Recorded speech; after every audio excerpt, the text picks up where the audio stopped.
ሌላ ከናቷ ጋር ስትገናኝ አይኗ እንባዋ ምን ነገራችሁ ምን አስተማራችሁ ሩይሷ ነው በቃ ለራሷ አይደለ አንቺ ነየትሽላት በቃ ንገሪው ለወንድምሽ ብሩ ነይ ይችላታል አብሽሩ ብሩ የምትሳፈሩበት ነገር የለም ተውሰደኝ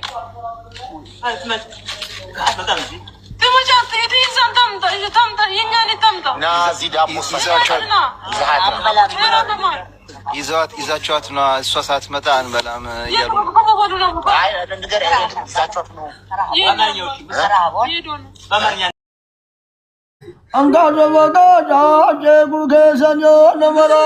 ለበሚያውቀው ይሄንን ቀን አብረሽን ብትካፈይ ደስ ይለን ነበር። አልሐምዱሊላህ በነገሮች ሁሉ እሱ ትክክል ነው። የሌላ ጉዳይ ሲነሳ የመሲን ስም አለማንሳት ዘበት ነው። ኤምባሲ አካባቢ ስታደርጋቸው የነበራቸው እንቅስቃሴዎች በጣም ብዙ ዋጋ ከፍላለች እና በጣም ጓጉታ ነበር የምትጠብቀው ይሄንን ቀን። እሷ የስደተኞች እናት ናት። ለጠሯት ሁሉ ፈጥኖ ደራሽ ናት። በዛው ልክ ደግሞ የምትኖርበትን ሀገር ህግ አክባሪ ናት እና ሰው ናት። ከልቧ ስለ እውነት ሰው ናት። የንጹህ ልብ ባለቤት ናት። በደስታችን ውስጥ ሆነን ትላት ሁላችንም አስበናታል። ስለዚህች ቀን ብዙ ስለተናገረች ይሄ ቀን እንደሚመጣ እርግጠኛ ሆና ግን ይሄ ቀን ሲመጣ እሷ እንደማትኖር አላሰብነውም። ሁላችንም አላሰብነውም። ድንገት ነው ያጣናት እንደምታውቁትና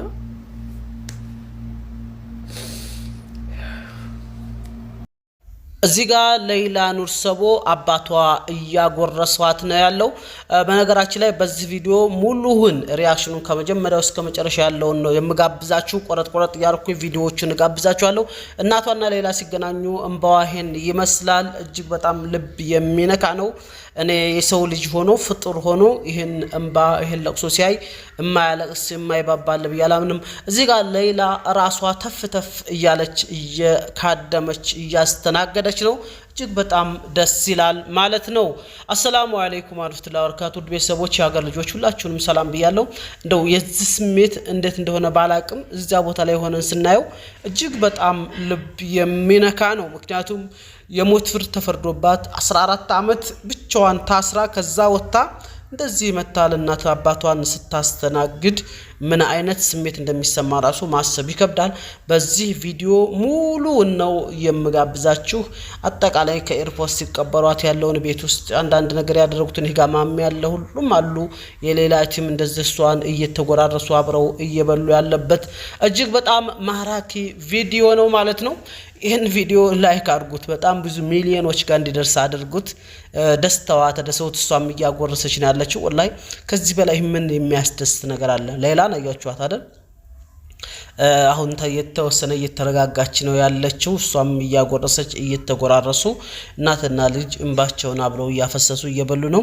ካሁን በኋላ ግን ደስተኛ እንደምትሆን ተስፋ እናደርጋለን። ያ ቀን ሁሉ አለፈ እላችኋለሁኝ። ወትልከ ለአያሙ ኑዳዊልሃ በይነ ናስ ነው። በዚህ መልኩ ተስተናግዳለች እዛው አዲስ አበባ ኻሊድ ፋውንዴሽን ቤት። በነገራችን ላይ ኻሊድ ፋውንዴሽን ማለት ቀላል ሰው እንዳይመስላችሁ በጣም ከባድ ሰው ነው።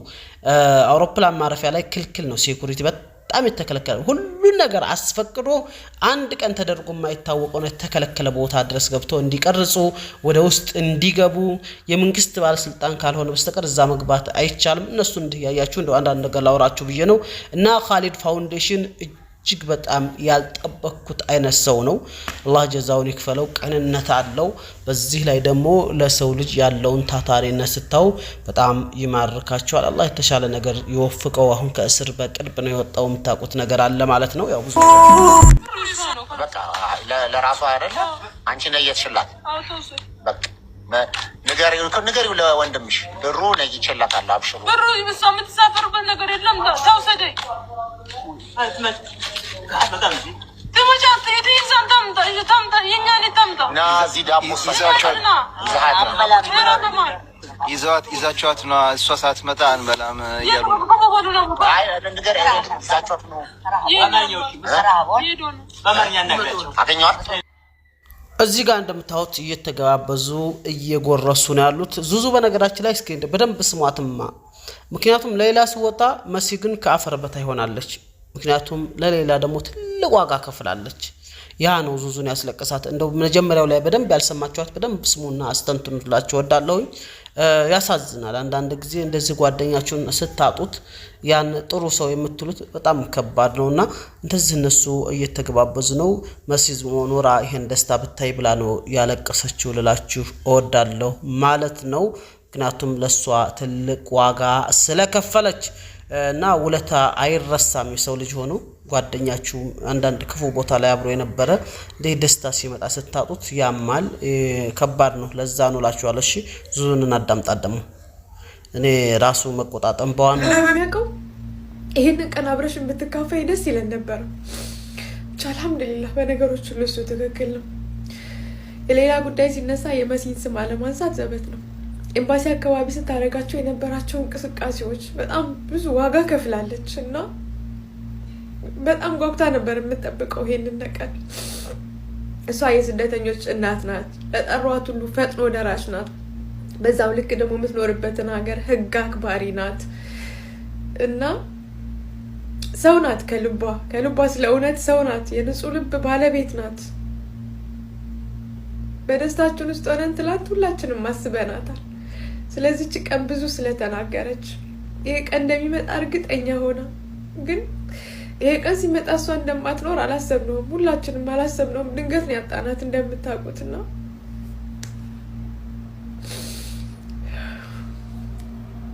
አልহামዱሊላህ ረብል ዓለሚን ምስጋና ለአላህ Subhanahu Wa Ta'ala ይገባው እያንዳንዳችሁ ሀገር ውስጥም ከሀገር ውጭም ሆናችሁ ለህታችን ሌላ ኑር ሰቦ ለህይወቷ መትረፍ ሰበብ ለመሆን በገንዘባችሁ በዱዓችሁ በምትችሉት ነገር በሙሉ ከጎናችን የቆማችሁ በሙሉ አላህ Subhanahu Wa Ta'ala ጀዛአችሁን ይክፈላችሁ ሌላ ሙስሊም ክርስቲያን ፕሮቴስታንት ኢትዮጵያዊ አረብ ኤርትራዊ ያልተሳተፈባት ሰው የለም እሷን ለማትረፍ ይሄ ደግሞ አላህ Subhanahu Wa Ta'ala ያደረገው ነው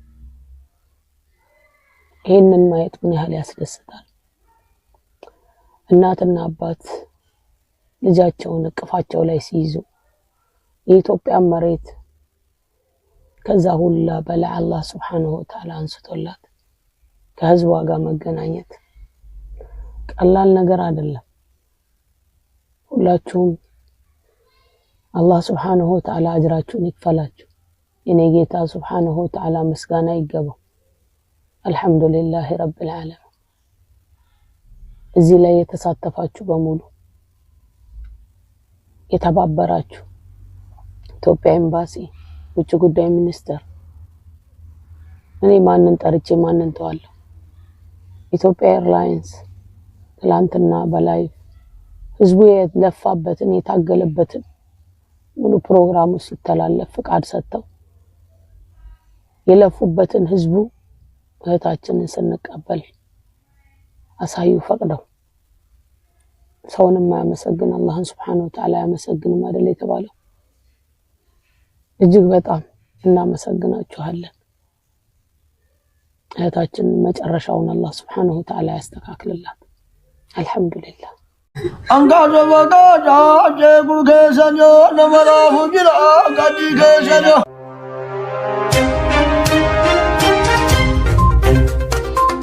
ሰበር ዜና ሰላም አድማጮቻችን ይህ ከውሰር ሚዲያ ነው ሙአጅሩ መሐመድ መረጃውን አቀርብላችኋለሁ ተስፋም የተቆረጠባት የመሰለችው በተከሰሰችበት የነፍስ ማጥፋት ክስ አንገቷ በሰይፍ እንዲቀላ በሳውዲ አረቢያ ሪያድ ከፍተኛው ፍርድ ቤት የተበየነባት የመሞቻ ጊዜዋን ከእስር ቤት ፍርግርግ ብረቶች ጀርባ በመጠባበቅ ላይ የነበረችው ሌላ ኑር ሰቦረዲ ከሞት ተርፋ እነሆ ለሀገሯ አፈር በቃች ሰኔ 22 ቀን 2018 ለተሰኞም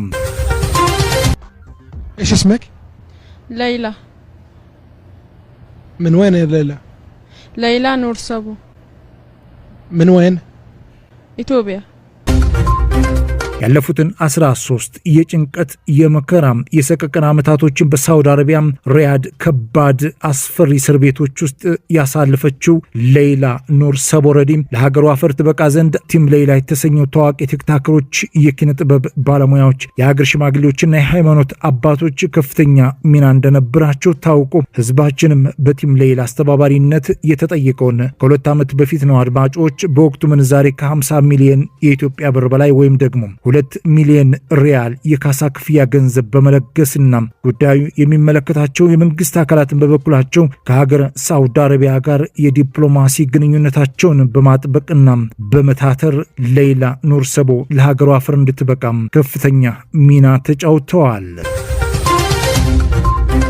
የዛሬ 13 ዓመት ኑሮን ለማሸነፍና ለቤተሰቦቿ ቤዛ ሆና ተስፋ ለመሆን ወደ ሳውዲ አረቢያ በኮንትራት ሰራተኝነት ያቀናችው ሌይላ ኑር ሰቦረዲ በአሰሪዎቿ ግፈኝነት በደል ሳቢያም በተፈጠረ አስከፊ ጸብ ዩስራ የተባለች 5 ዓመት ህፃን ህይወት ነፍስ በእጇ በመጥፋቱ ነበር ለእስር የተዳረገችውና አንገቷ በሰይፍ ተቀልቶ በሞት እንድትቀጣም የሳውዲ አረቢያ ሪያድ ከፍተኛው ፍርድ ቤትም የወሰነባት።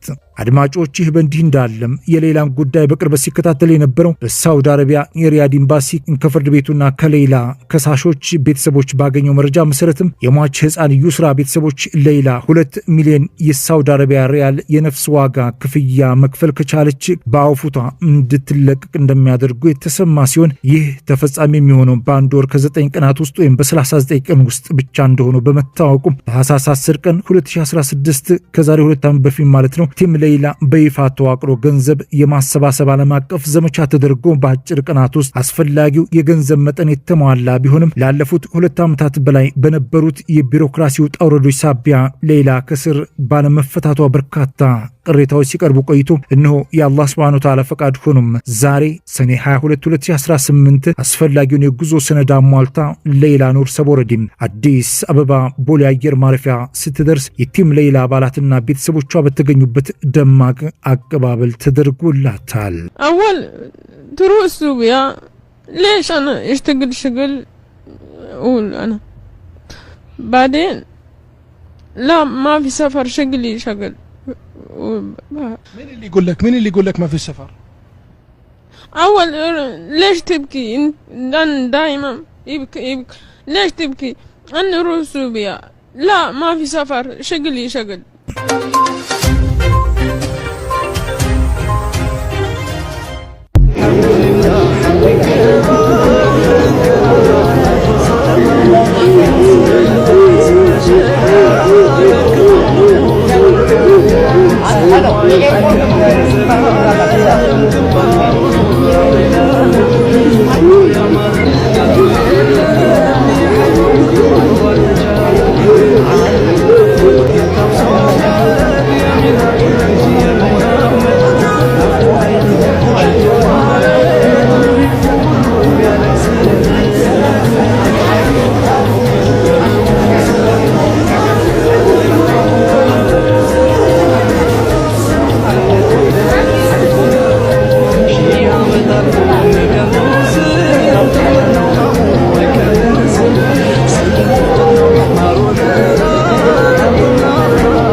ቤታችሁ ትጨናነቃለች ነው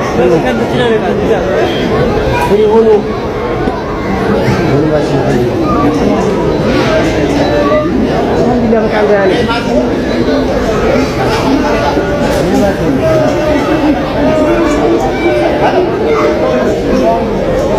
ቡርሳ ሞረዲ አትሙች የተባለች ነፍስ ዛሬ ከእናትና አባቷ ጋር ከ14 ዓመት የእስር ቆይታ በኋላ አዲስ አበባ ገብታ ተገናኝታለች። የብዙ ኢትዮጵያኖች ርብርብ ያየንበት ከ14 ዓመት በፊት ሰው በመግደል ወንጀል ተከሳ የሞት ፍርድ የተፈረደባት ሌይላ ቡርሳቦ ይህንን ፍርድ ለማስቀየር የካሳ ገንዘብ መክፈል አለባትም ተብሎ ሁሉም ኢትዮጵያውያን ተረባርበው የሚችሉትን አድርጓል። ዛሬ ያቺ ነፍስ አዲስ አበባ ገብታ ከ14 ዓመት በኋላ እናትና አባቷን ለማቀፍ በቅታለች።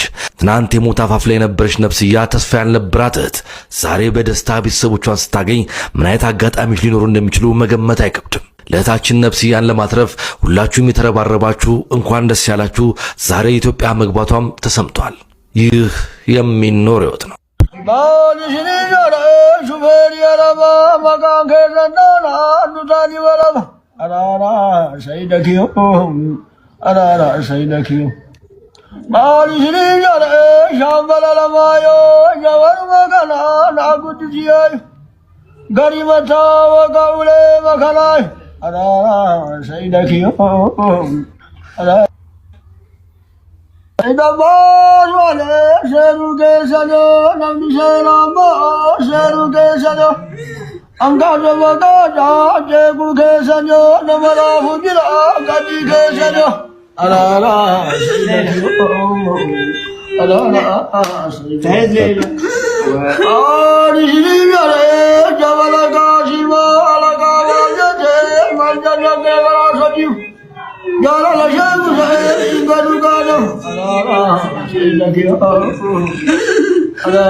ሰላተል ሽኩር በቃ አንጥፏ መጀመሪያ አንድ ላይ ቆይ አብራ ኡዱ ታረጋለች።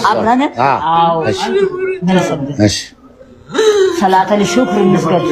አሁን አንቺ አዲስ ሆኖብሻል። አትወጣም ለማለት ተሰግደው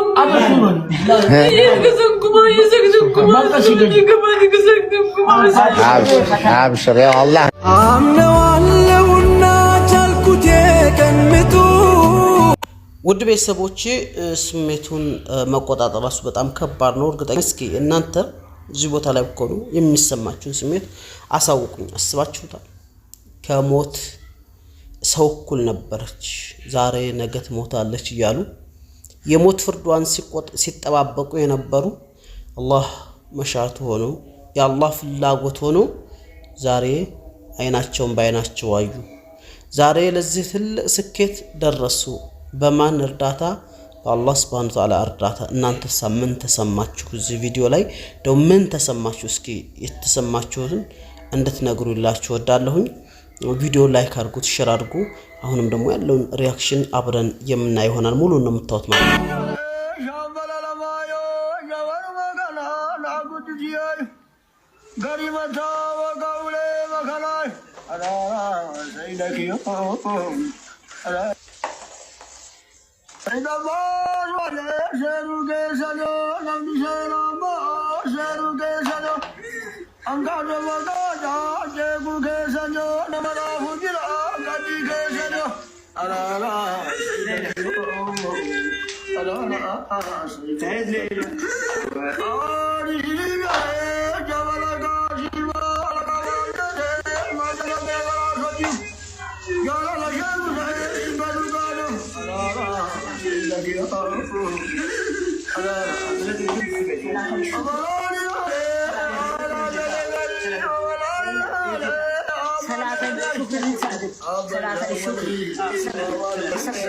ሰላተል ሽኩር በቃ አንጥፏ መጀመሪያ አንድ ላይ ቆይ አብራ ኡዱ ታረጋለች።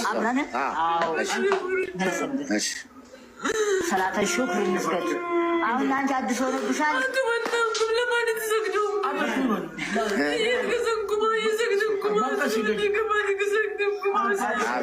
አብሽር ያው አላህ ነው ሁሉ። አሁን ትልቁ ምንድነው መሰለ ያው በደም ሙቤ እንትን ይላል። እናንተ ናችሁ እንደ ፈጣሪ እኔ ምኑን ለፈጣሪ ትሰግዳላችሁ? ምክንያቱም እኔ በቃ ኃጢአተኛ ነኝ የሚል ነገር ነበራት ከመጀመሪያ ጀምሮ እና ያው በጣም ጸጸቱ ስላለ ምን ስላለ እኔ እሰግድላችኋለሁ እንዲህ ላረጋችሁ። እኔ ነው መስገድ ያለብኝ ማመስገን ያለብኝ ነው የምትለው። ኢንሻአላህ እንግዲህ ሰላተል ሽኩር እና ደግሞ በቃ ያው በተለይ እዛ እስር ቤት ውስጥ ባለችበት ሰዓት ላይ በጣም ቴንሽን ከዛሬ ነገ አንቺ እኮ ያው እዚህ የምትገደይ ነሽ እንደዚህ ነሽ እያሉ ስለነበረ የሚነግሯት ስቲል ከዛ ትሮማ ውስጥ የመውጣት ነገር የለም። ስለዚህ የመጀመሪያው ትልቁ ነገር 1-2 ቀን የመረጋጋት ነገር እዚህ አብራ ስትታይ የሌላ ኑር ሰቦ ጉዳይ ከሞላ ጎደል ይህን ይመስላል። ያቀባበሉ ሁኔታ ማለት ነው ሆነ ተከናወነ በሚለው ፕሮግራማችን ወደ መዝጋው ወደ ማረጋው ይሄድ ነው። ሌላ እንግዲህ እናቷን ስታገኝ እንዲህ ነበር እያለቀሰች ያለችው። እንጃ ምን አይነት ስሜት እንደሆነ አስባችሁታል? ግን ይሄንን ባውትስ ይሄንን ባተመልከቱ ወላሂ ከባድ ነው። ለማንኛውም ነገር አልহামዱሊላህ ለዓለማቱ ጌታ የላቀ ምስጋና ይገባው። አላህ Subhanahu Wa Ta'ala እንደዚሁ ጭንቅ ውስጥ ችግር ውስጥ መከራ ውስጥ ያሉ በርካታ እህት ወንድሞች አሉ በመላው ዓለማችን ውስጥ ግማሹ ጤናቱ ግማሹ ስር ገብቶ ግማሹ የሞት ፍርድ እየተጠባበቀ ያለ በዚህ ሰዓት ነገ ትሞታለህ ነገ ፍርዱ ይፈጸምብሃል ተብሎ ግማሹ ምንም ባልሰራው ወንጀል ምናልባትም በስህተት ወይም ደግሞ እሱ ባልሰራው ወንጀል እንደዚህ ያጋጠመው ብዙ ሰው አለ። እሱ ባልሰራው ወንጀል እኮ 30 ዓመት 40 ዓመት ይታሰራል። ለዓለማችን ላይ አሁን በቅርቡ ራስ ይወጣል 40 ዓመት ታስሮ 43 ዓመት ታስሮ እሱ ባልሰራው ወንጀልና እንባዋን ይሄን ስታው ራሱ ምን አይነት ስሜት እንደሚሰማችሁ ባላቅም አልহামዱሊላህ ለዓለማቱ ጌታ ሽኩር ይገባው እና እንደዚህ የተጨነቁ ጤናቸው ጤናቸውን አላህ እንዲመልስላቸው ትዳራቸውን ቢብሏቸው ርዝቅም ቢብሏቸው እስር ቤት ገብተው ሞት ፍርድ ሲጠባበቁ የነበሩትን ሁሉ አላህ ፈረጃውን ያንጣላቸው። ምክንያቱም የሰው የሚጨነቀው በአንድ ሳይዝ በበርካታ ነገር ነው የሚጨናነቀው። ብዙ የሚያጨናንቅ ነገር አለ ዱንያ ላይ አይደል ያለን። ከአላህ መራቅ ራሱ ያጨናንቃል። አረን ምኑ ሰው የሚያጨናንቅ ነገር ስፍር ቁጥር የለውም። ስለዚህ አላህ ለሁሉም ፈረጃውን ያንጣ። የሌላን ፈረጃ ያመጣ ጌታ የኔን ያንተን ሁላችንም ያንቺን ይሄን ቪዲዮ የሚሰሙትን ሁሉ አላህ ፈረጃውን ያንጣላቸው። ወላሂ ስሜቱ በጣም ከባድ ነው። ስሜቱን የሚያውቀው ያውቀዋልና እጅግ በጣም ከባድ የሚባል ስሜት ነው። አላህ Subhanahu Wa Ta'ala ይፈርጃችሁ። እምቢ ያላችሁን ሁሉ አላህ ያገራላችሁ። ለናንተ ለዱንያ አኺራ የሚሆናችሁ ነገር አላህ ያሳካላችሁ። ሌላ ተሳካላት አይደል? ለኔም ላንተም ለሁላችንም አላህ መልካሙን ነገር ያሳካልን። ከዱንያ አኺራ ፈተና አላህ ይጠብቀን። ከባድ ነው እህት ወንድሞች። እሷ በጣም ጸጽቷታል። ግን እስከዛሬ ድረስ እስር ቤት የነበረችው ሞትን ነው የምትጠብቀው ሌላ ነገር አይደለም አይደል? አንተ የሞት ፍርድ ተፈርዶብህ እንደምትገደል አውቀህ አይደለም ይሄን 14 ዓመት 13 ዓመት አይደለም አንድ ቀን አንድ ደቂቃ የቱን ያክል ከባድ ሆነ ተከናወነ ነውና አንተ ልትሞት ዱንያ ልትሰናበት ስትል አንድ ደቂቃ አለች ብትባል 11,000 ዓመት አለ ቢባል ቀኑ አይመሽልም። በጣም ከባድ ነው። ሌሊቱ አይነጋም ቀኑ አይመሽም። ምግብ ለምንድን ነው የምትበላው? አንተ ልትሞት ነው እየተባልክ ወደ ሆድህ የሚገባስ ምግብ አለ ተጠግቶ ተስማምቶ የለም እኮ ከባድ እኮ ነው። ጎስ ቦታው ላይ ስንሆን እኮ እጅግ በጣም ከባድ ነው። አላህ ይፈርጀን ጀሚዓን። አላህ ፈረጃው ቅርብ ነው። አላህ ለተቸገረው ሁሉ መልካም ነገር ያምጣውላህ። ይህን ዱዓ አሜን በሉ። የምን አሜን በሉ። አላህ ለሁላችንም ያላሰብነውን ኸይረ ዱንያ ወላ አኺራ የሚሆን ነገር አንጥቶ ይፈርጀን። አላህ መልካሙን ነገር ያንጣልን። አላህ Subhanahu Wa Ta'ala እሷን ፈርጇታል። እሷን አላህ Subhanahu Wa Ta'ala ገና ነሽ ብሏታል። እድሜዋን ረዘም አድርጎ ለወላጆቿ ምርጥ ልጅ ለልጆቿ አላህ ተሻሉ ጥሩ ትዳር ወፍቋት የተሻለ ህይወት ወፍቋት መልካም ልጆችን ወፍቋት ታሪክ የምናወራ ልጆቿን እንደ ትልልቅ የታሪክ ምሁሮች እንደነ አብዱራህማን ብን አውፍ እንደነ ዑስማን ብን አፋን ያለ ስራቸውን የሚሰራ ማለት ነው በቃ እንደነ ዑመር ብን አብዱል አዚዝ የመሳሰሉትን ታላላቅ ሰዎች እንደነ ቡኻሪ እንደነ ሙስሊም ለዲኑ ለኡማው ለሰው ልጅ በሙሉ የሚጠቅሙ መልካም ልጆችን አላህ ይወፍቃት እናንተንም አላህ ጀዛችሁን ይክፈላችሁ ሆነ ተከናወነ አልহামዱሊላህ ثم الحمد لله ይሄ ሁሉ የአላህ Subhanahu Wa Ta'ala ችሮታ የጌታዬ ጸጋ ነው ሹክራን ሰላም አለይኩም ወራህመቱላሂ ወበረካቱ